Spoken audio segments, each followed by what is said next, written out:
I'm Justin Young, and he is Josh Tech, and this is the early signing period for the class of 2023. We're looking at all over the country, and Josh, we're going to talk about the Pac-12, now a league that I'm kind of immersed in now that I'm out here in the West, and certainly a league that is no stranger to some blue bloods. We've got some high-level teams, some five-star guys that are coming to the league, a lot to talk about now and later for the conference. Let's just jump right into it as we look at the league right now as we open things up.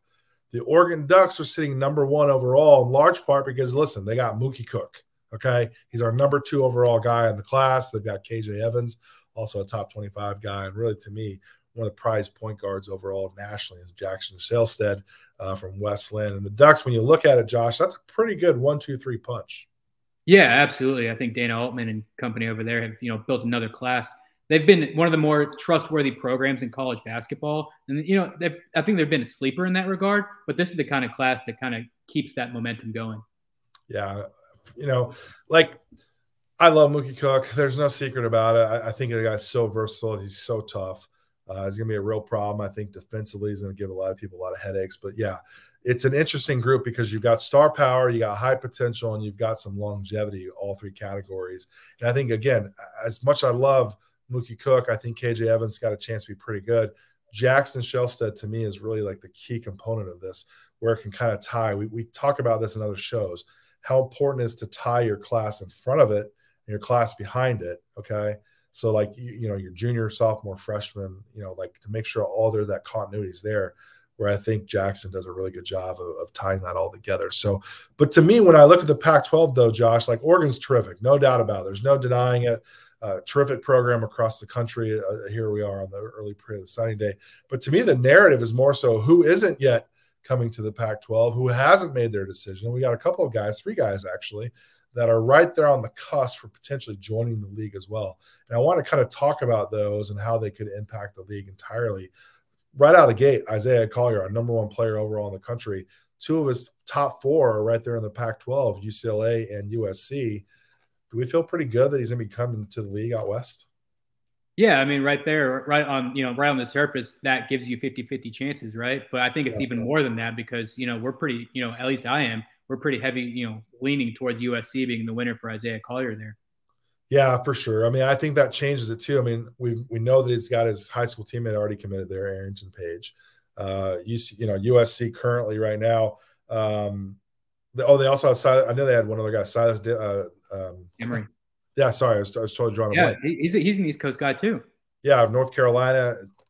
To me, actually, a really good player. Our guy Justin Byerly thinks he could actually be an all-league guy. So, if Isaiah Collier joins them, make sure that you keep your eyes on this. To me, this is one of the biggest storylines of the early signing period. He's going to make his decision on the very last day of the early period. Is that right? Yeah, on November 16th, he announced that he's going to make his commitment. So I think there's a huge power shift, not only within the conference, but the national rankings as well, to Isaiah Collier. Also on that list, you mentioned UCLA. We think there's a strong lean that Andrej Stojakovic's son, Andrej, is going to be a Bruin based on a lot of connections there with Compton Magic, and his travel teammate, Devin Williams, is already committed to that program. If Stojakovic joins UCLA, they're going to jump up. Let me look at this real fast. Yeah, they'll go from number 3 overall in the conference to number 2 overall, depending on what happens with USC. And I think UCLA also jumps up substantially. Of course they would jump up substantially in the national rankings too. So a lot of things that we're kind of waiting to see what happens there with these decisions left over. And lastly, Bay Fall out of Colorado.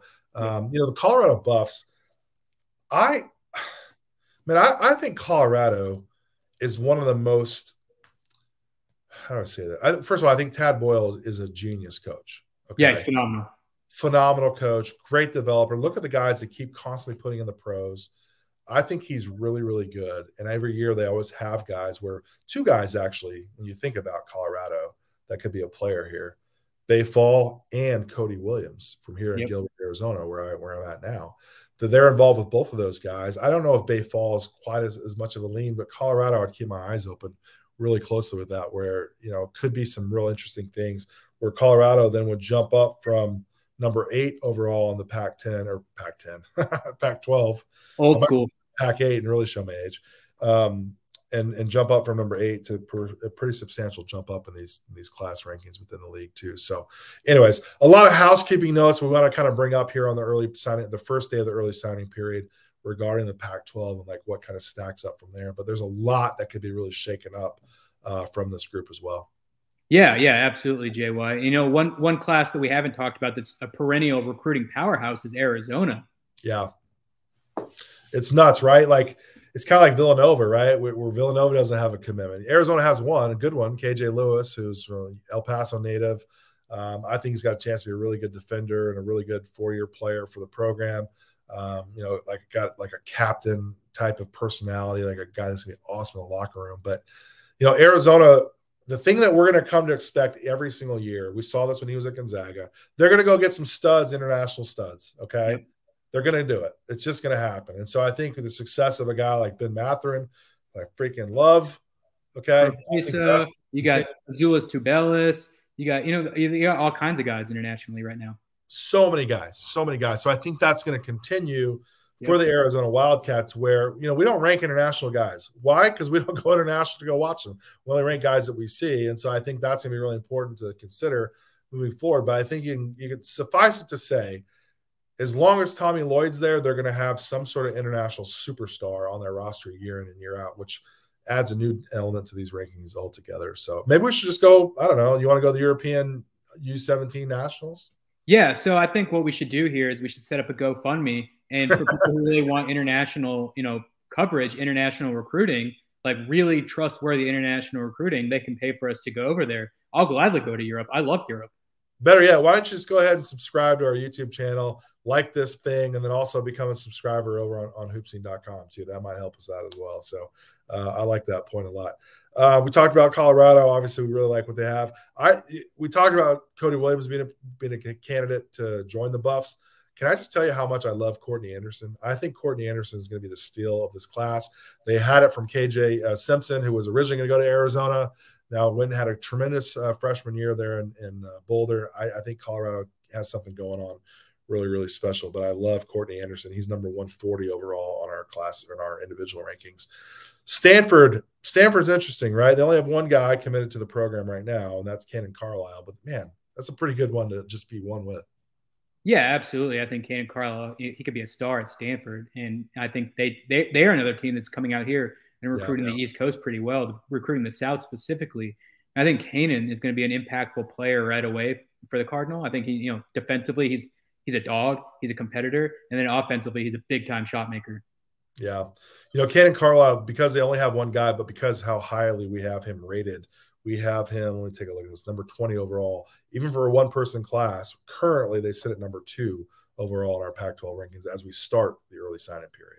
JY, real quick before we move on, can I throw you a weird piece of trivia?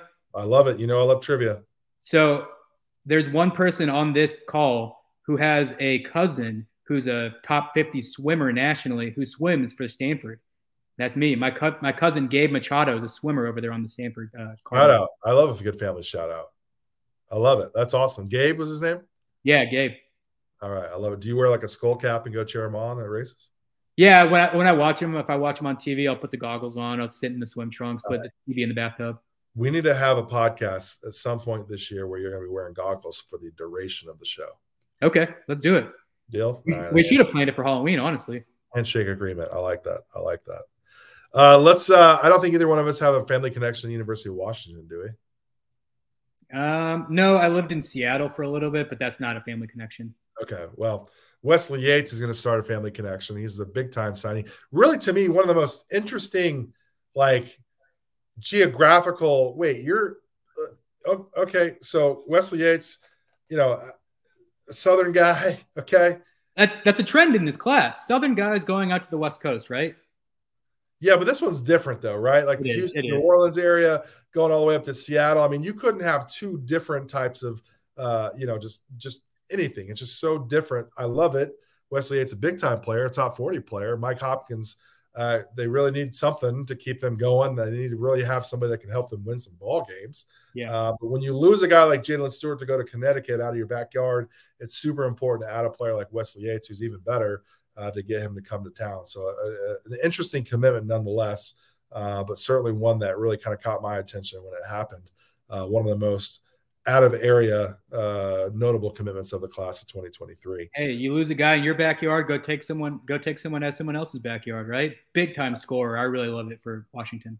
Why do you love it? Like, what do you think he brings to the table? Right away, scoring. Like when I got to see him on the EYBL circuit, he was just like filling it up every single game. I really love how he does it with versatility too, from the 3-point line, right at the rim, from mid range. He really, big time shot maker. I love it. I love it. Arizona State, interesting time. Bobby Hurley, it seemed like their roster constantly changes, not only on their players, but also their assistant coaches. Interesting time in Tempe. They got a really pretty solid two-man class, 2 players within our top 125, Akil Watson and Braylon Green, both guys, interesting guys with East Coast ties. We know that Bobby Hurley likes to have those guys with some toughness that can handle the way that he coaches. So certainly keep an eye on that class as well. So as we continue on with this early signing period, this list is going to change quite a bit as more guys make their decisions. We're going to be watching really, really close here within the Pac-12. Let us know what you think. Leave a comment below. Make sure you also like and subscribe to this page so Josh and I can go over to Europe and watch the European Championships so we can have a real good scouting report on the Arizona's future classes. So for Josh Tech, I'm Justin Young. We appreciate you watching this snapshot of the Pac-12.